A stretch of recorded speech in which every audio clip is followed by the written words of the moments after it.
40 minutos les proponemos debatir y reflexionar sobre los grandes desafíos del gobierno, sobre riesgos y oportunidades, sobre lo que dejó la gestión de Macri y sobre paralelismos o contrastes entre la actual gestión con los periodos de Néstor y Cristina Kirchner. Para eso convocamos a un periodista y agudo analista político a quien ya presenta la doctora Alessandra Minichelli. Bienvenidas, bienvenidos a 40 Minutos.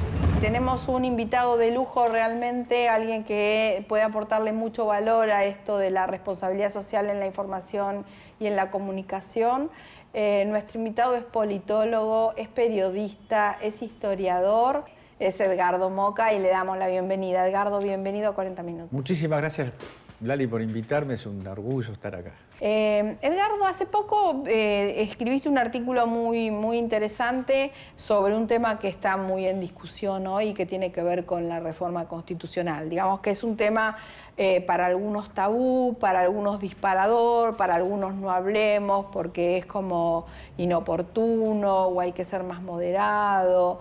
Pero lo cierto es que, si bien la Constitución que tenemos vigente con la reforma del 94 ha permitido esto que yo siempre digo, que Néstor y Cristina Kirchner se hayan colado en la hendidura de la historia y con una Constitución neoliberal o liberal hayan podido hacer transformaciones tan importantes en nuestro país. Bueno, lo cierto es que también esta Constitución ha permitido que permeara el liberalismo que está vigente en la Constitución, ¿no? Y un ejemplo claro de esto es lo que pasó con la Corte Suprema, de la autolimitación que significó el decreto 222 de Néstor Kirchner a saco un decreto y designo a los miembros de la Corte porque yo soy el presidente y la Constitución me habilita, es como... Eso en realidad está en contra de esta Constitución. Yo pienso la nueva Constitución como la Constitución del nunca más. Así como nosotros tuvimos un nunca más histórico, del que yo sigo sintiéndome orgulloso por más que hayamos cruzado desde el 83 a esta parte escenas muy difíciles en Argentina, sigo pensando que la recuperación de la democracia electoral, digamos así, es un progreso social en la Argentina. Ahora, la experiencia del macrismo, sobre todo la experiencia del macrismo porque vino después de la experiencia de los 12 años kirchneristas, digo, la experiencia del endeudamiento, la experiencia de la timba financiera, la experiencia de la entrega del patrimonio, y podría seguir aburriendo con una enumeración muy larga. Y de la soberanía, cosas durísimas. De la soberanía, de todo lo que...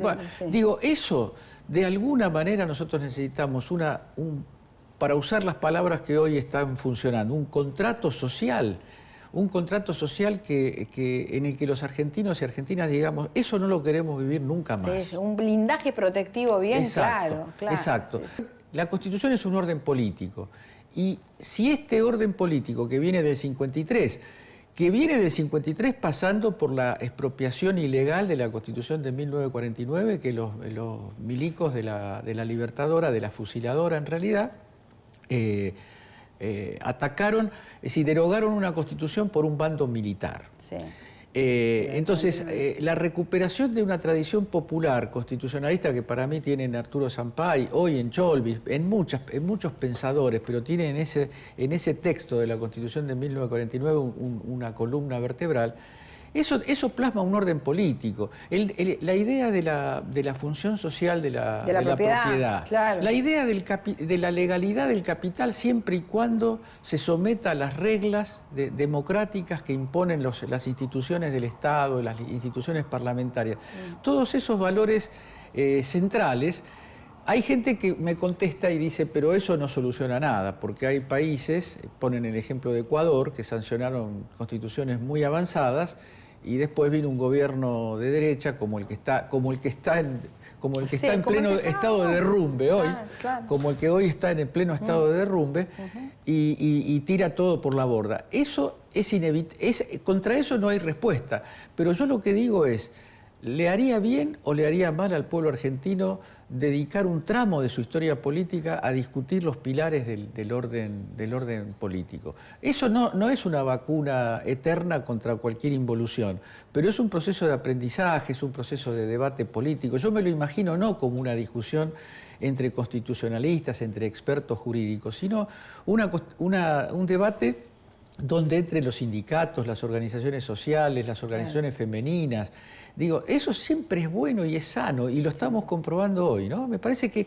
la nueva Constitución es eso, es un nuevo orden político, democrático, nacional, popular. Sí, y sobre todo también me parece que yo siempre sostengo esto de que las provincias son anteriores a la nación se conforma gracias a las provincias y demás, y las provincias son titulares, son dueñas de sus recursos naturales. Estos recursos naturales que hoy están en un riesgo muy importante justamente por el endeudamiento feroz. ¿Alguien le preguntó a la provincia de Tierra del Fuego si pensaba resignar su riqueza ictícola, su riqueza petrolera sobre Malvinas, o Malvinas concretamente? ¿Alguien le preguntó a Santa Cruz si podía poner en riesgo su patrimonio natural? Yo voy a hacer una observación que quizás sea una diferencia, por lo menos por lo que yo entiendo.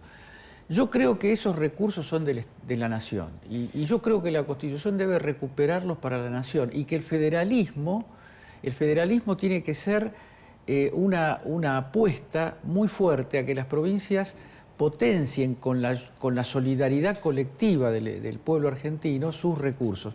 Me parece que la idea de provincializar la propiedad, desgraciadamente, además la experiencia lo comprueba, termina siendo una facilitación de la operatoria de los grandes monopolios, de las grandes transnacionales, a los cuales les es más fácil negociar y discutir provincia por provincia, sobre todo en un país donde el federalismo se ha ido deteriorando a lo largo de décadas. Y nunca existió regionalismo tampoco. Ese es otro tema para investigar y para profundizar en una nueva Constitución.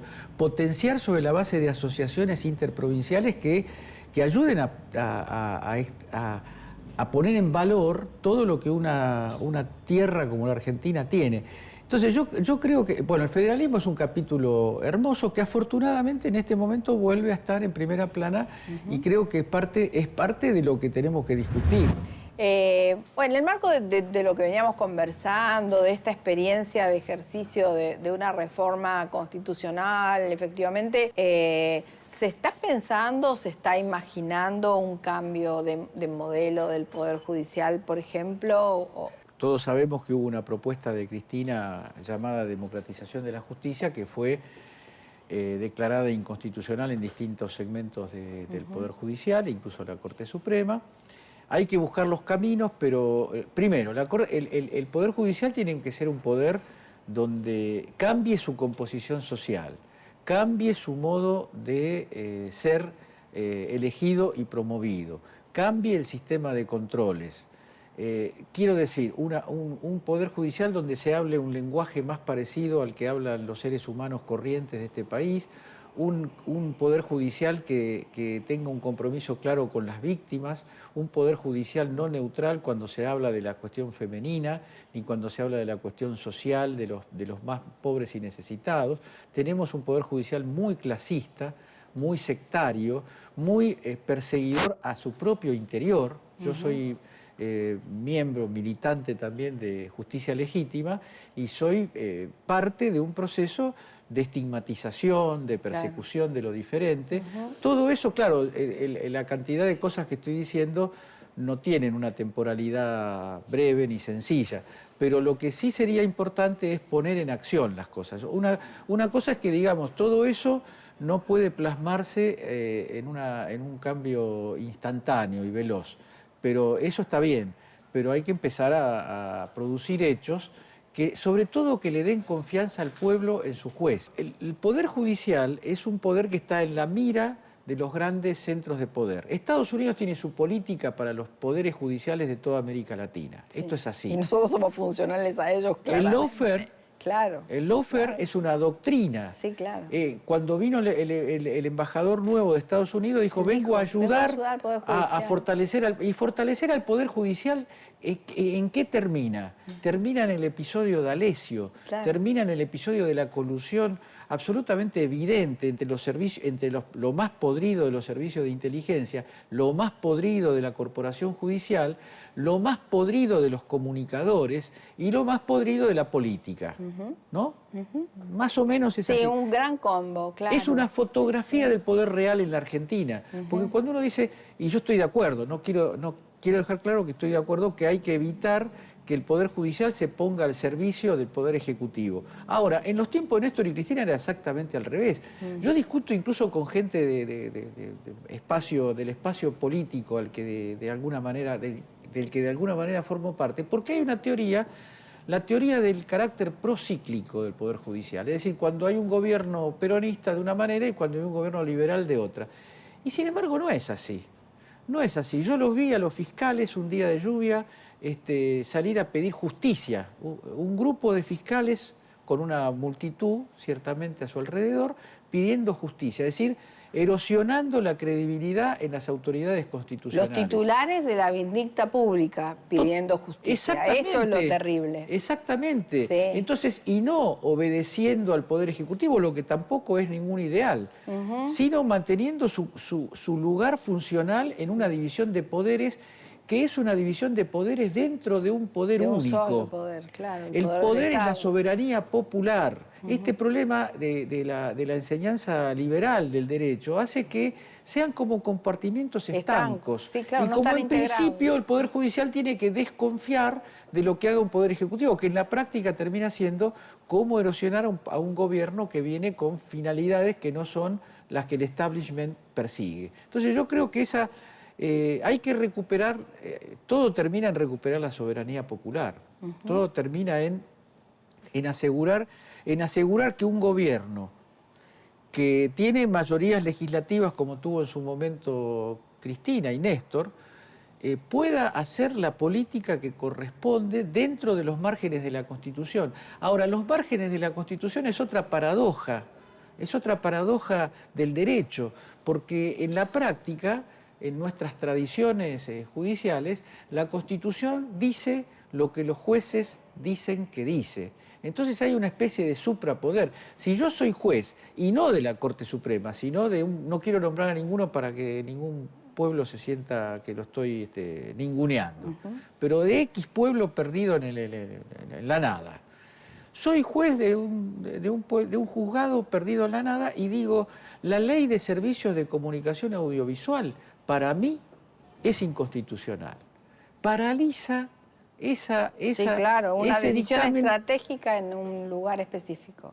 Claro, y además genera la parálisis de la puesta en marcha de la ley. Claro, claro. Porque hay un control difuso. Eso, el control difuso, podrá servir para algunas cosas de menor cuantía, pero paralizar una política para del Poder decisiones Ejecutivo, estratégicas, no, claro. Exacto. Claro. Entonces yo creo que el Poder Judicial es uno de los que está pidiendo a gritos una profunda reforma. Yo no soy especialista en el tema como para dar detalles o precisiones, pero me parece que a grandes rasgos es recuperar el Poder Judicial primero para la soberanía popular, al servicio de la soberanía popular, ¿no? Lo cual no quiere decir admitir que el Poder Ejecutivo haga lo que quiera, porque eso sería otra forma perniciosa para los intereses populares. Pero terminemos con esta idea de que el Poder Judicial es una especie de árbitro de los conflictos sociales que se definen según además el arbitrio absoluto de la persona que está en poder de hacer eso. Si querés acceder a los mejores contenidos, entrevistas, informes y novedades sobre responsabilidad social, conectate a www.responsabilidadsocial.tv. Ya salió Fonres RS, revista mensual dedicada a la responsabilidad social empresaria. En este número festejamos las 100 ediciones, no como un logro individual, sino compartido, porque la RSE ganó la lucha de ideas. Con la editorial de la doctora Alessandra Minichelli, 100 ediciones en el camino de la comprensión. Y como siempre, la mejor información sobre contenidos socialmente responsables. Fonres RS. Conseguila en nuestra página web www.fonres.com y recibila de manera gratuita todos los meses en tu mail. Seguimos compartiendo la charla entre la doctora Alessandra Minichelli y el periodista Edgardo Moca, ahora sobre la acción más urgente implementada desde los primeros días de gestión del actual gobierno, el plan contra el hambre en la Argentina. ¿Vos crees que este programa contra el hambre, que es claramente un programa paliativo, que es claramente un programa de asistencialismo puro y duro, que debe ser monitoreado en todos sus extremos, puede permanecer mucho tiempo? Tenemos que mirar más la macroeconomía que esta situación tan puntual? Obvio, hay que darle de comer a todo nuestro país hoy ya mismo 4 comidas al día, pero ¿ves que puede llegar a complementarse con una...? Yo tengo que verlo también más en profundidad. Tengo gente, amiga muy querida, que está participando, Eduardo Wright, de gente de agronomía, digamos, que está en el tema de la agricultura popular. Creo que este plan permite, así a primera vista, tendría que mirarlo con más atención, un enlace entre lo urgente y lo estratégico. Porque hay muchos puntos de la política de enfrentamiento del hambre que tienen una visión urgente, digamos, organizar las cosas para que llegue la comida y llegue en las formas y en algunos casos en los precios en los que puede ser consumida. Pero después hay temas que hacen a la distribución de la tierra, hay temas que tienen que ver con la cadena de valor que se forma, las cadenas de intermediación del valor entre el productor y el consumidor, que están insinuadas en el plan, están planteadas, y que por supuesto la puesta en práctica y sobre todo el éxito de este plan, que creo que con todo lo que tiene de paliativo, de urgente, de insuficiente, su éxito es decisivo porque mostraría la capacidad del sector público de intervenir en forma rápida y eficaz en un tema con el que no podemos convivir. Ahora, yo creo que en el desarrollo de esto, porque esto es la lucha contra el hambre más urgente, pero después hay un vasto panorama de la justicia distributiva en materia de alimentos, en la retribución de los productores, en la relación entre la retribución a los productores y las grandes ganancias de las cadenas monopólicas, un conjunto de fenómenos que yo confío siempre en que la reforma, la acción concreta, inmediata, abra más que cerrar. Porque también uno, como hablábamos antes, uno puede ser pesimista y decir, bueno, vamos con esto y hasta donde podamos con esto y después vemos. Y eso, así planteado, no digo que no serviría para nada, porque darle de comer a las personas, que las personas puedan comer mejor antes que darles de comer, es fundamental y es urgente.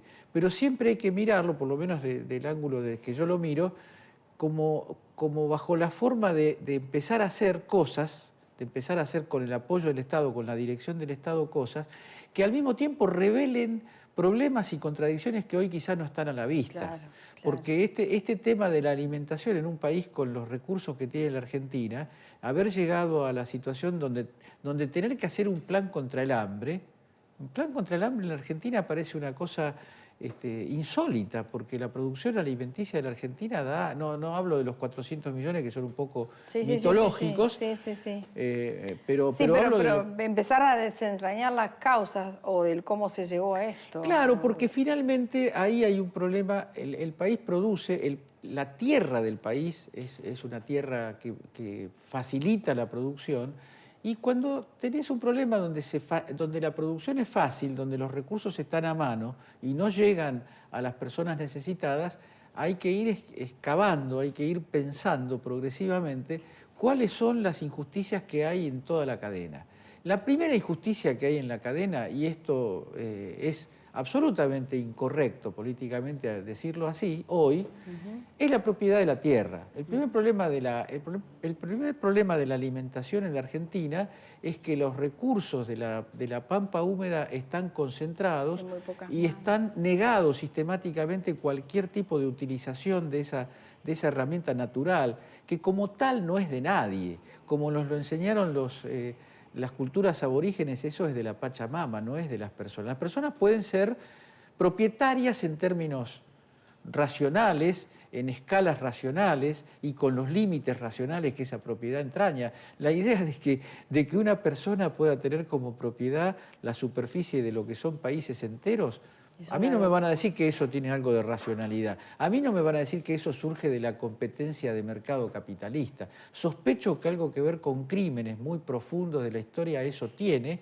y sospecho que eso con el control del Estado, de la Constitución, de las leyes y del manejo del poder en toda la línea debe tener algo que ver. Yo lo sospecho. Yo vengo de la zona de la conquista del desierto, así bueno, que...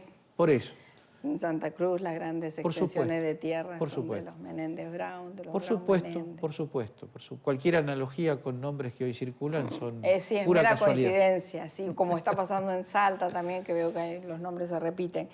Los terratenientes son siempre los mismos. Los trabajos de Norberto Galasso, los trabajos historiográficos de Norberto Galasso. Norberto Galasso tiene en las primeras páginas de sus 2 tomos de la colonia al kirchnerismo, se llama. Ese libro ya en su nombre es una demasía, digamos, ¿no? Pero en las primeras páginas te aparece cómo se consolidó el régimen de propiedad de la tierra en la segunda mitad del siglo XIX, y vos ves los nombres y los apellidos que están ahí y no hay recurrencia. No hay duda. Sí, sino Galasso, un maestro, y Bayer, que hablando de tantos programas que hemos tenido la oportunidad de tener a Osvaldo Bayer también lujo acá, total. Contando justamente esto que me toca de cerca, ¿no? Lo que fue la huelga del 21, lo que fue la Patagonia trágica, lo que fue todo eso, la verdad que... Pero bueno, estas son recreaciones históricas que hay que contar también. Y hablar del hambre en la Argentina y no hablar de esto, ¿cómo haces? Es como imposible. Yo hubiera querido ser correcto, pero no se puede. No se puede.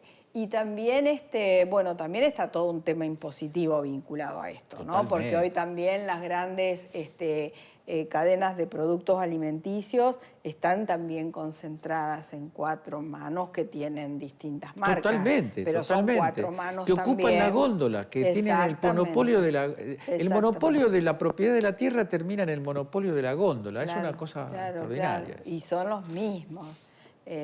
Son conglomerados, no estoy diciendo que sea el mismo. Nunca se segmentan, pero son los mismos. Claro, son conglomerados. O sea que realmente lo importante sería, a partir de este programa contra el hambre, desentrañar todo eso para explicitarlo, visibilizarlo y sobre eso tomar decisiones. Siempre va a haber una voz, a la que yo pretendo siempre sumarme, que diga, esto está muy bien, pero también podría ser un poco más. Sí, vamos por más. Y entonces el plan contra el hambre, yo primero empiezo por decir, me gusta, hay que hacerlo. Tengo la confianza en mucha gente que conozco que está laburando, Arroyo, tienen mi confianza, tienen mi crédito. Ahora, yo creo que esto es el comienzo de un camino, que al ser un comienzo y si logramos resolver lo que queremos resolver, ya es un éxito en sí mismo. No es que yo me voy a quedar con los brazos cruzados hasta que se satisfagan, vaya a saber qué cuestiones de orden histórico. Pero también quiero dejar siempre un margen para que, además de resolver problemas, pensemos los problemas, los entendamos, porque si no los entendemos podemos resolver el problema de hoy y mañana tener el mismo problema multiplicado. Siempre está ese riesgo. La verdad que fue un gusto enorme conversar con vos, Edgardo. Espero que no sea la última vez y me gusta mucho todo lo que estás emprendiendo, todo lo que estás haciendo. Me gustan tus editoriales, me gustan tus mensajes, me gusta leerte, nos gusta leerte y el aporte que has hecho a nuestro programa fue muy valioso hoy. Así que muchísimas gracias. A mí me gusta estar acá y me sentí muy complacido y muy feliz porque no siempre uno tiene la oportunidad de hablar con esta propuesta, con esta calidad de propuesta. Así que yo estoy muy agradecido. Muchísimas gracias. Y así compartimos con ustedes este interesante diálogo entre la doctora Alessandra Minicelli y el periodista Edgardo Boca. Esperemos que lo hayan disfrutado. Nos vemos en el próximo programa y, como siempre, gracias por habernos acompañado.